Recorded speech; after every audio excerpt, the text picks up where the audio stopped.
Baik saudara, kita akan melanjutkan pembacaan firman Tuhan malam ini. Kemarin kita sudah selesaikan ya Keluaran pasal yang ketiga. Musa bertanya kepada Allah, Tuhan, kalau aku datang kepada bangsa ini, lalu mereka bertanya, siapa yang mengutus engkau?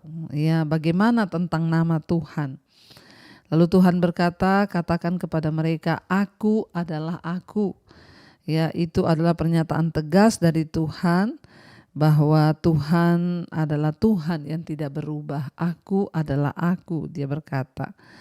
Ya, akhirnya Musa berangkat sekalipun lewat ya banyak pergumulan, tetapi Musa taat.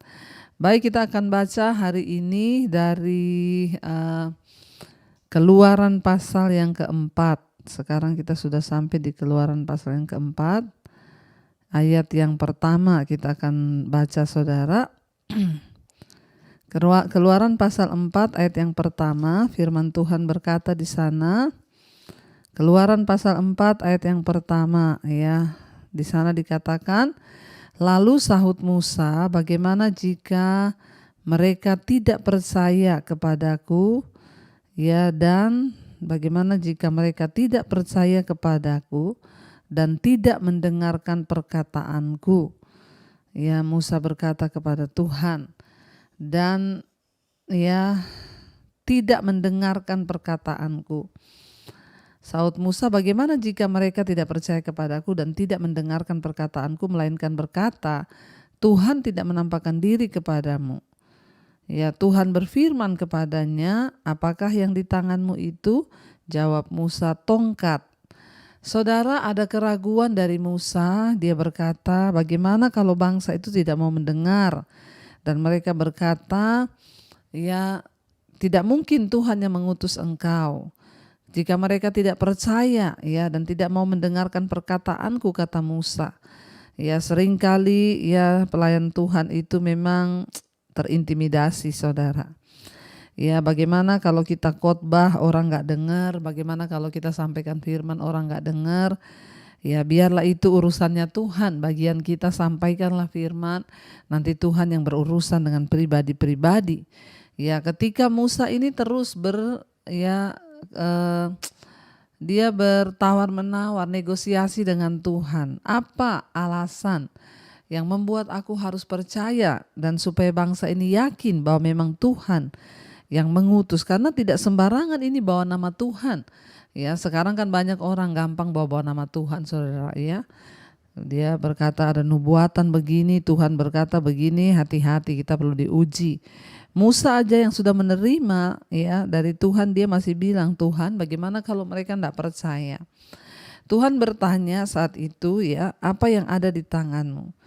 Jadi saudara ya, ketakutan Musa ini disebabkan oleh antisipasi yang berlebihan. Ya, dia terlalu khawatir mengenai bagaimana bangsa itu akan menanggapi dia. Bahkan kita juga sering ya membangun berbagai pikiran-pikiran dalam otak kita ya, seringkali yang tidak terjadi. Itu yang kita pikirkan karena kita panik, kita takut, kita khawatir ya, tetapi kita lupa bahwa Allah tidak meminta kita untuk pergi ke tempat di mana Ia belum menyediakan ya sesuatu yang memang Ia akan lakukan di sana. Ya, Tuhan itu menyuruh kita untuk melakukan sesuatu yang pasti ya dapat dipertanggungjawabkan, saudara ya, sehingga Tuhan ya sanggup melakukan segala sesuatu. Dan akhirnya saudara di sana ya Musa berkata, Tuhan bertanya, apa yang ada di tanganmu? Ya, apa yang ada di tanganmu? Kata firman Tuhan. Musa menjawab, tongkat. Yang ada di tanganku itu tongkat. Firman Tuhan ayat 3, lemparkanlah itu ke tanah, dan ketika dilemparkannya ke tanah, maka tongkat itu berubah menjadi ular, saudara. Sehingga Musa lari meninggalkannya. Tetapi firman Tuhan kepada Musa, ulurkanlah tanganmu dan peganglah ekornya. Musa mengelurkan tangannya, ditangkapnya ular itu, lalu menjadi tongkat di tangannya. Supaya mereka percaya bahwa Tuhan Allah nenek moyang mereka, Allah Abraham, Allah Ishak dan Allah Yakub telah menampakkan diri kepadamu. Jadi Tuhan nggak tanya apa yang tidak ada atau tidak dimiliki oleh Musa, ya, tetapi Tuhan bertanya apa yang ada di tanganmu. Ya, Musa bilang tongkat, ya. Kenapa Musa membawa tongkat? Karena dia seorang gembala, saudara. Ya, jadi tongkat gembala itu biasanya berupa tangkai kayu yang berukuran 3-6 kaki dengan kaitan yang melengkung pada bagian atasnya. Para gembala menggunakannya untuk berjalan, menuntun domba-dombanya, membunuh ular, dan banyak pekerjaan lainnya yang memakai tongkat itu. Meskipun demikian, itu tetap hanya sebuah tongkat. Namun di tangan Tuhan, ya, Allah merubah tongkat itu menjadi sesuatu yang berkuasa. Tongkat yang sederhana, ya, dibawa Musa sebagai tanda untuk mengajari Musa bahwa sebuah pelajaran penting, ya, Allah kadang senang memakai hal-hal yang biasa untuk tujuan-tujuan yang luar biasa. Ya, apakah hal-hal biasa dalam hidup kita, ya, yang kita miliki, saudara? Jangan minder, ya, tetap percaya. Jangan bilang saya ini tidak sekolah pintar, saya tidak sekolah tinggi. Ya, tapi selama engkau menyerahkan hidupmu kepada Tuhan, maka Tuhan sanggup memakai dan mengubahkan apa yang ada padamu menjadi sesuatu yang luar biasa, saudara. Ya, lalu Tuhan mengubah tongkat itu menjadi ular dan akhirnya Musa memegang kembali menjadi tongkat. Ayat 6, lagi firman Tuhan kepadanya, masukkanlah tanganmu ke dalam bajumu, dimasukkannya tangannya ke dalam bajunya, dan setelah ditariknya keluar, maka tangannya kena kusta, putih seperti salju. Sesudah itu firman-Nya, masukkanlah tanganmu kembali ke dalam bajumu. Musa memasukkan tangannya kembali ke dalam bajunya, dan setelah ditariknya keluar, maka tangan itu pulih kembali seperti seluruh badannya. Ingat, saudara, ketika kita ini mengikut Tuhan, maka ada hal-hal ajaib yang akan Tuhan kerjakan. Jangan takut, melangkah saja bersama Tuhan. Karena Tuhanlah yang melakukan. Karena Tuhanlah yang, ya, berperkara.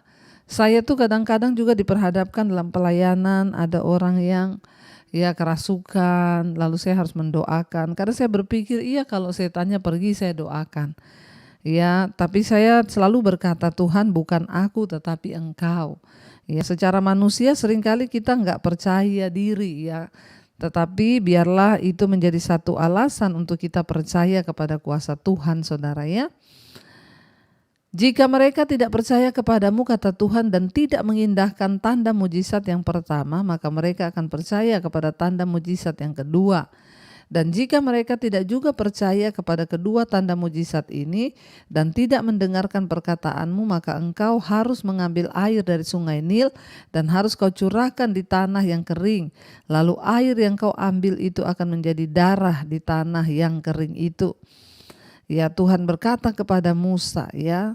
Dan kita tahu, saudara, penyakit kusta itu adalah salah satu penyakit kulit yang parah. Pada zaman itu tidak ada obatnya, dan penyakit kusta itu adalah sebagai gambaran orang yang terkutuk atau dikutuk Tuhan. Ya, sehingga, ya, ketika orang terkutuk itu dia bisa kena kusta dan itu nggak ada obatnya pada zaman itu.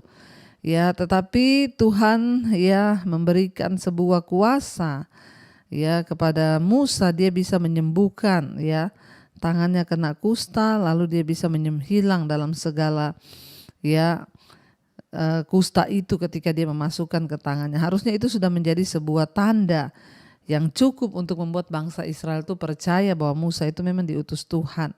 Tapi ya, itulah bangsa ini, saudara, ya. Tuhan bilang kalau mereka nggak percaya lagi, ya sudah, ambil air dari sungai Nil, buang ke tanah, maka air itu akan menjadi darah, kata Tuhan.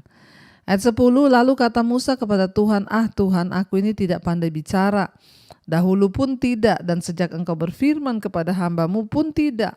Sebab aku berat mulut dan berat lidah. Tetapi Tuhan berfirman kepadanya, siapakah yang membuat lidah manusia? Siapakah yang membuat orang bisu atau tuli? Membuat orang melihat atau buta? Bukankah aku, yakni Tuhan? Musa berdalih lagi, saudara, dengan berkata, aku ini orang yang berat bibir, berat lidah, tidak pandai bicara. Ya, seringkali kita berpikir untuk menjadi alat Tuhan kita ini harus pintar bicara. Ya, tapi Tuhan berkata, siapa yang menciptakan lidah? Siapa menciptakan mata untuk bisa melihat atau mata yang buta? Tuhan bilang, akulah yang menciptakannya. Ya, dan Tuhan berkata, ya kamu itu hanya melakukan saja. Sebab Tuhan yang membuat orang jadi bisu, Tuhan yang membuat orang jadi tuli. Ya, ayat 12, oleh sebab itu pergilah, aku akan menyertai lidahmu dan mengajar engkau apa yang harus kau katakan. Ya, kita percaya bahwa ketika Tuhan beserta dengan kita, maka Tuhan yang memberikan kita kata-kata hikmat untuk kita katakan. Ayat 13, tetapi Musa berkata, Tuhan, utuslah kiranya siapa saja yang patut kau utus.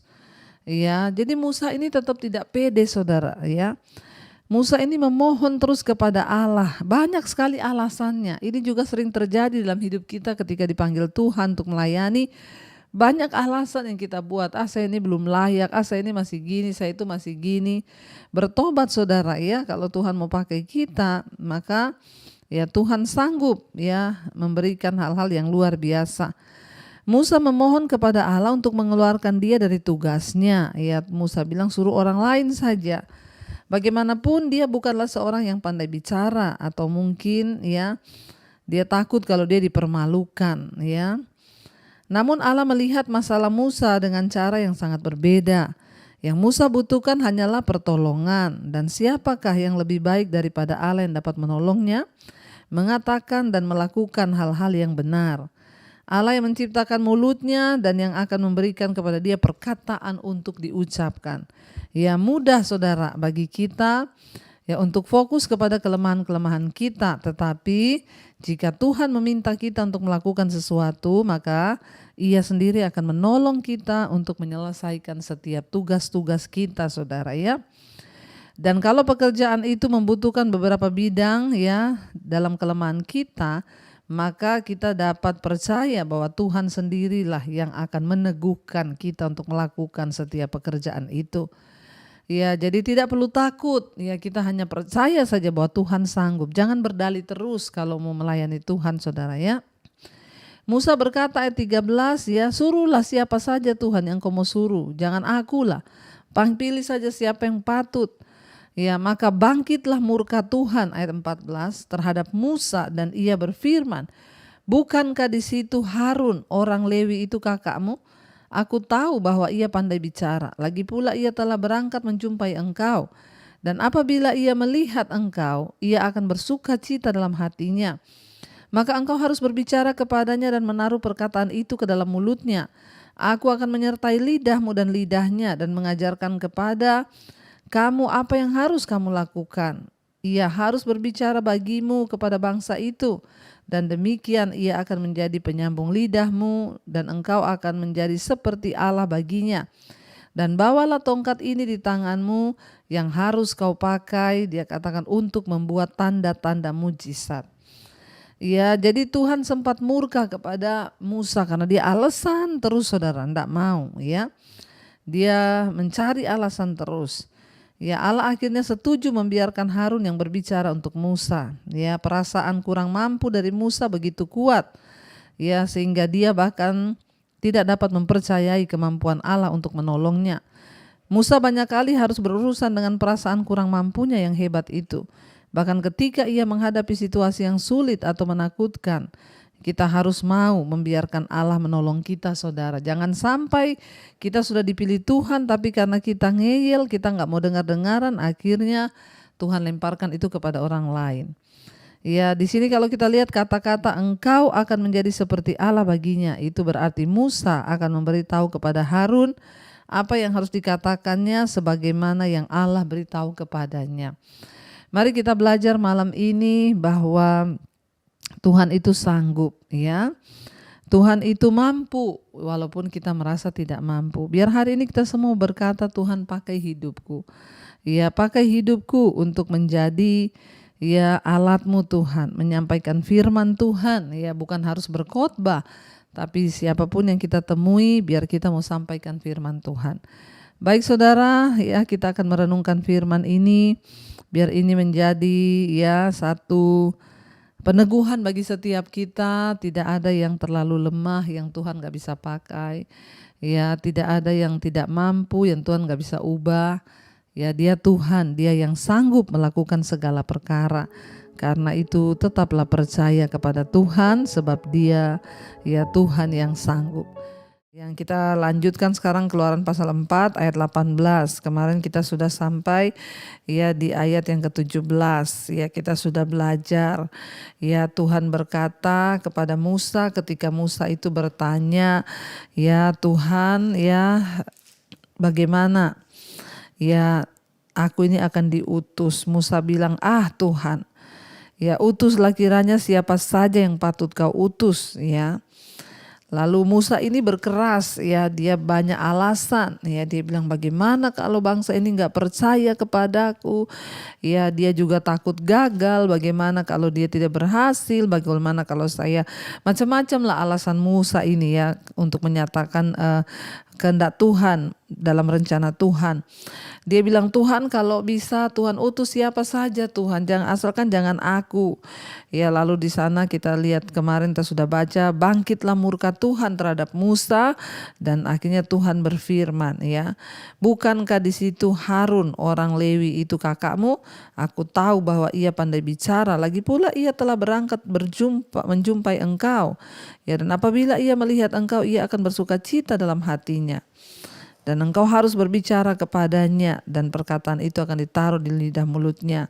Ya, dan saat itu juga saudara, ya Tuhan itu bilang, aku yang akan menyertai lidahmu, ya, dan juga lidahnya, dan mengajarkan ya kepada kamu, ya bagaimana kamu harus berbicara kepada bangsa itu, ya. Dan bawalah tongkat ini di tanganmu yang harus kau pakai untuk membuat tanda mujizat.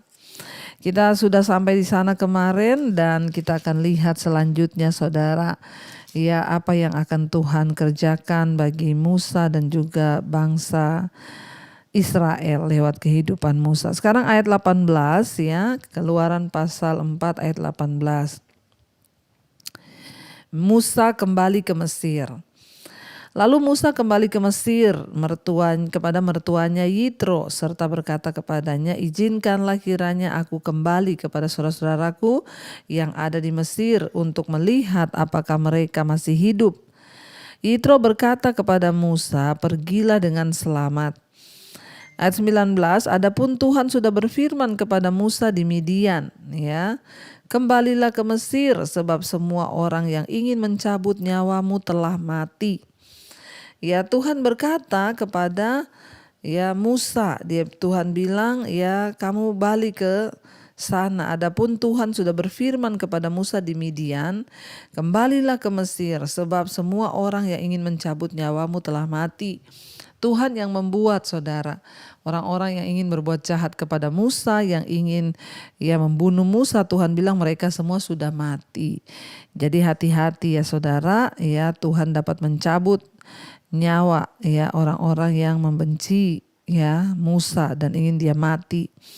Kita melihat di sana ya apa yang Tuhan buat saudara. Kemudian Musa mengajak istri dan anak-anaknya, dikatakan di sana ya, kemudian Musa mengajak istri dan anak-anaknya lelaki lalu menaikkan mereka ke atas keledai dan ia kembali ke tanah Mesir dan tongkat Allah itu dipegangnya di tangannya.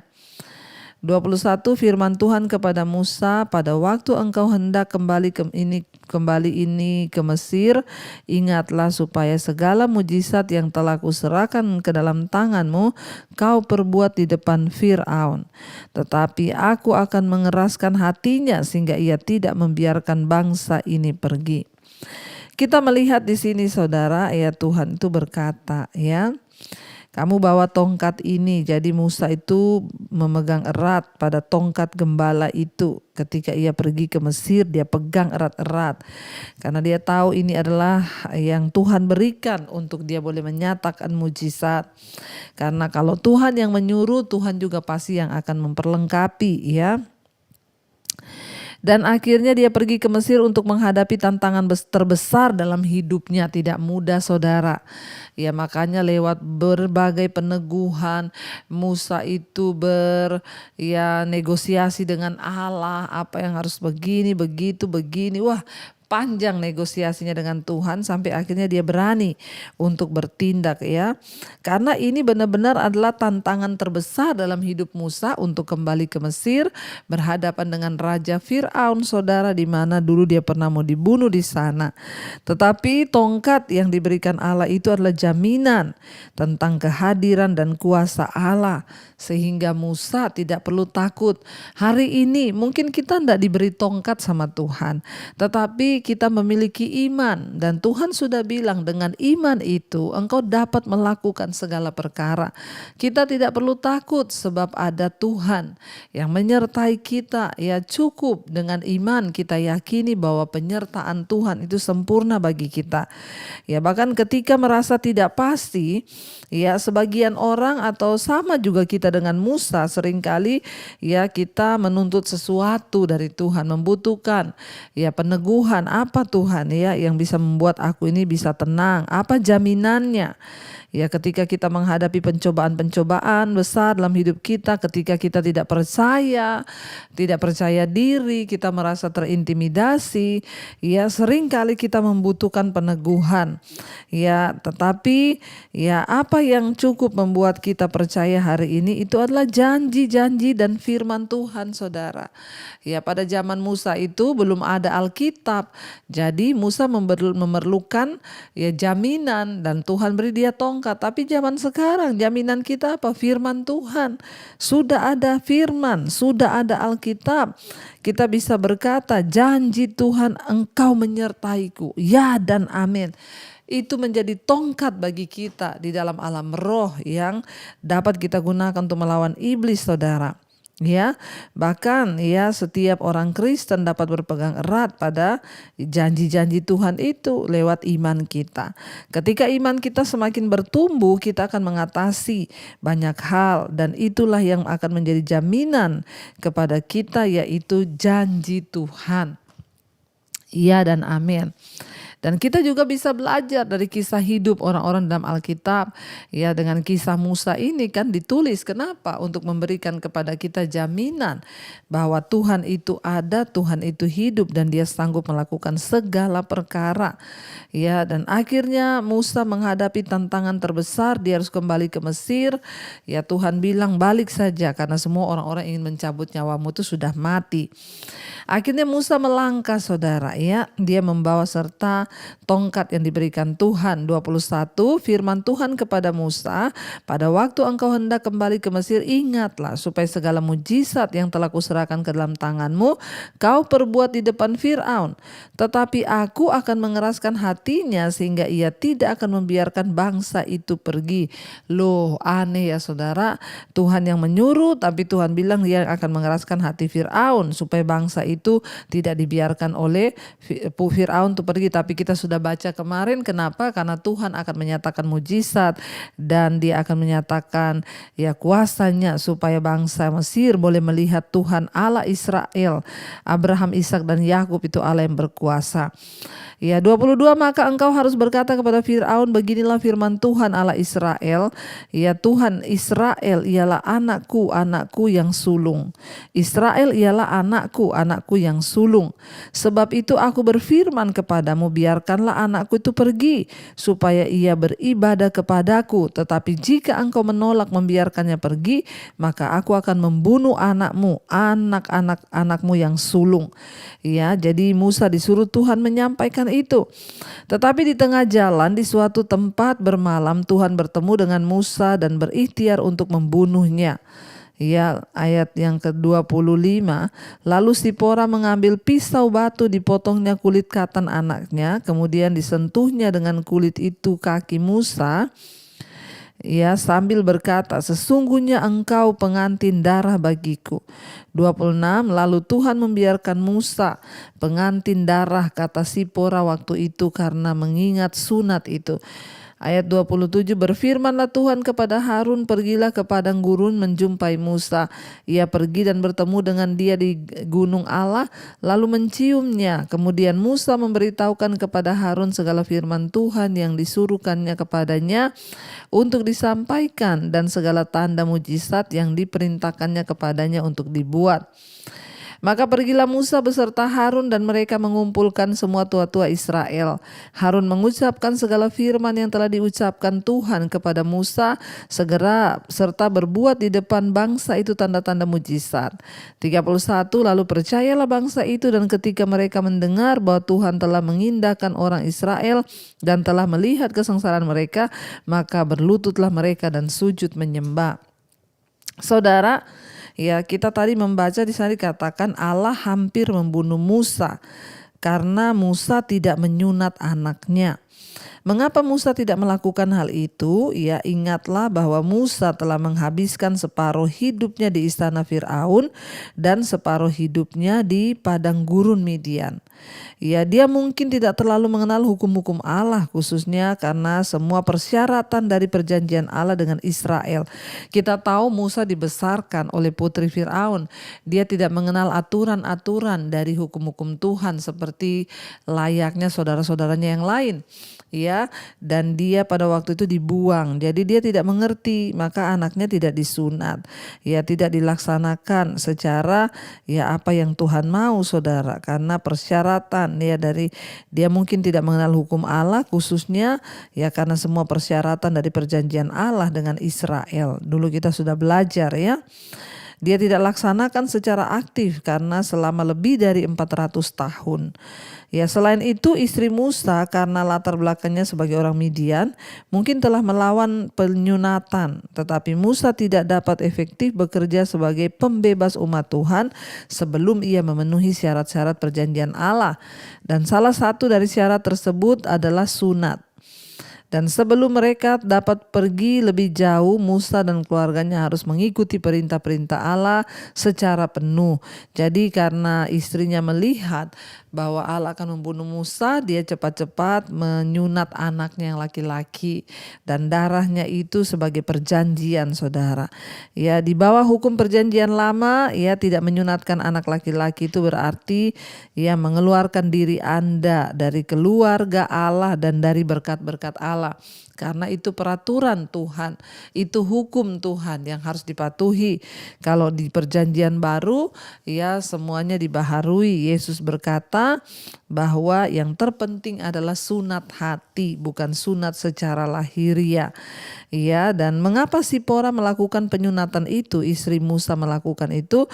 Ya, kemungkinan karena Sipora sendirilah ya sebagai orang Midian yang tidak mengetahui persyaratan tentang sunat, yang telah membujuk Musa untuk tidak menyunatkan anak mereka. Bila ia yang telah mencegah tindakan tersebut, sekarang tentulah dialah yang harus melakukannya. Ya, dia takut juga Musa mati, saudara. Kemungkinan juga Musa menjadi sakit sebagai akibat dari mengizinkan ketidaktaatan, dan karena itu Sipora harus melakukan penyunatan itu sendiri untuk menyelamatkan baik suaminya maupun anaknya. Hal ini tentu tidak membuatnya senang, sebab itu muncul ya komentar yang tidak enak kepada Musa. Dia berkata, memang kamu ini, ya dia bilang apa tadi di sana, adalah pengantin darah bagiku, ya. Tetapi ya karena dia melakukan hal itu, Tuhan akhirnya mengampuni. Jadi ingat saudara, sebelum kita melakukan segala sesuatu yang Tuhan perintahkan, ya maka terlebih dahulu kita ini harus taat.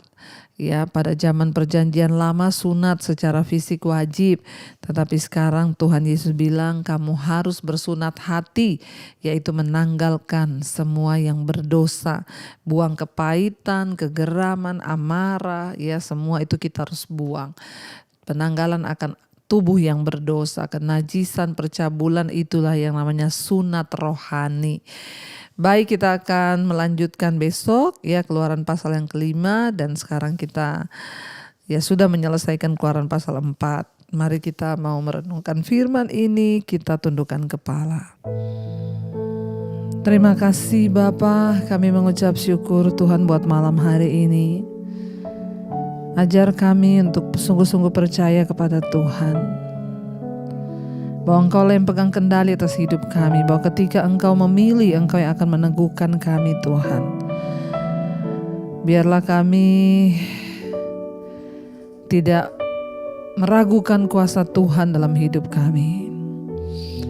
Seperti Musa yang akhirnya dia taat melakukan apa yang Tuhan mau. Ajar kami juga Bapa dalam hidup kami, taat kepada perintah dan kehendak-Mu Tuhan. Terima kasih Bapa, kami berdoa, datanglah kerajaan-Mu, jadilah kehendak-Mu atas hidup kami seperti dalam sorga. Mari angkat tangan-Mu dan buka hati-Mu, terimalah berkat dari Allah Bapa. Cinta kasih Tuhan Yesus Kristus, penyertaan Allah Roh Kudus menyertai hidup mulai hari ini bahkan sampai kali yang kedua. Tuhan Yesus datang menjemput kita, nama kita tercatat dalam kitab kehidupan. Dalam nama Tuhan Yesus yang percaya diberkati Tuhan, katakan bersama, amin, amin, amin. Tuhan Yesus memberkati, shalom dan Immanuel.